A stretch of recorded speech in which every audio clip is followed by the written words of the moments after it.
Recall the chapter division of Daniel and the contents of each chapter. Before we begin, a necessary prerequisite for the study of prophecy is reason. Come now, and let us reason together, saith the Lord. Isaiah 1:18. Reasonable demand from a reasonable God. Now let's begin by looking at the languages of Daniel. It was written in two. The first being Hebrew, making up chapters 1 and 8 through 12. And the second being Aramaic, making up chapters 2 through 7. Logic demands, why though? Why write like this? Why two languages? Why sandwich the Aramaic between the Hebrew? Why these chapters? Is there method in the madness? Yes. The answer can be found in a closer look at the Aramaic section, chapters 2 through 7. We begin here by looking at the chronology of these chapters. When we look at the chronology of chapters 2 through 7, we find chapter 2 occurs first, in Nebuchadnezzar's second year. Chapter 3 occurs second, after 2, because of the dependence of the statue of this chapter on that of the previous chapter.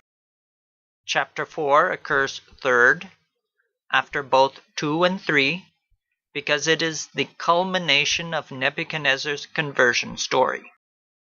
Chapter 7 occurs fourth, in Belshazzar's first year, Belshazzar being grandson of Nebuchadnezzar. Chapter 5 occurs fifth, in Belshazzar's last year, under whom the Babylonian Empire falls.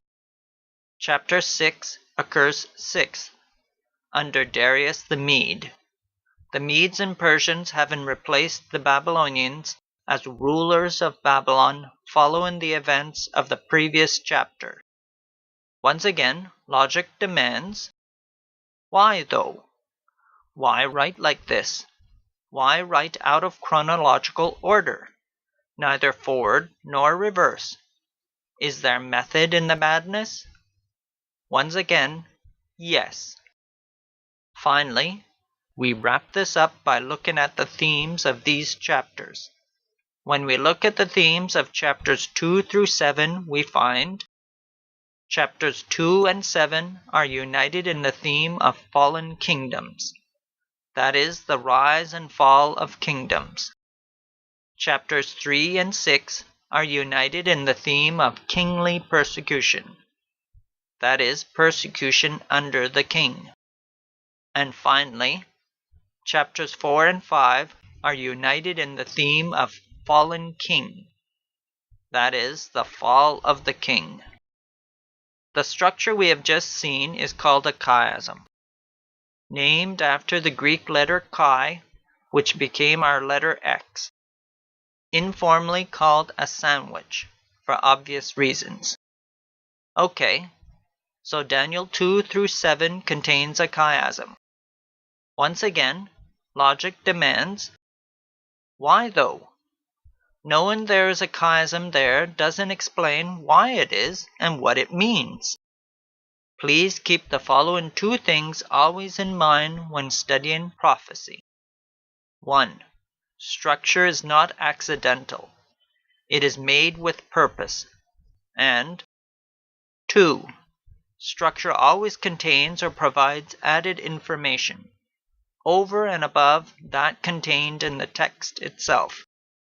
Once again, let us look at the themes of Daniel 2 through 7, but in greater detail. Daniel 2 and 7, prophecy. Satan's kingdom, Babylon, is unmasked. Daniel 3 and 6, Babylon persecutes God's servants.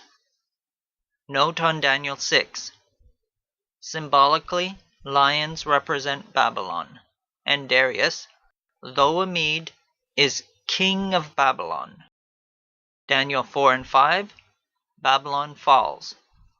Note on Daniel 4, in the Hebrew mind, kings and kingdoms are interchangeable. But why? Redefining the themes in greater detail still doesn't tell us why or what it means.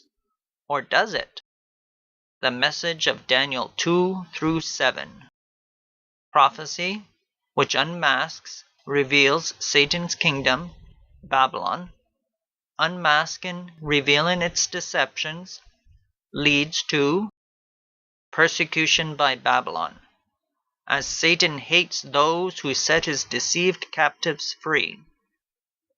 But to touch you, those teaching and preaching prophecy, is to touch the apple of God's eye. Thus, God acts, leading to the fall of Babylon, the end of Satan's rule in this broken world. Postscript. The book of Daniel is really a tale of two cities: Jerusalem, the city of the great king, and Babylon. Symbolically, these two cities represent the two sides at war in this world: God and his people, selfless love, truth, and justice, versus Satan, the accuser, and his people, selfishness, error, and injustice. God lays down prophetically in the book of Daniel the struggles of these two sides through time in order to equip and ready his people for the coming final battle. God promises in the chiasm of Daniel 2 through 7 that Babylon will fall, and he invites each one of us to actively be involved. Will you accept the invitation?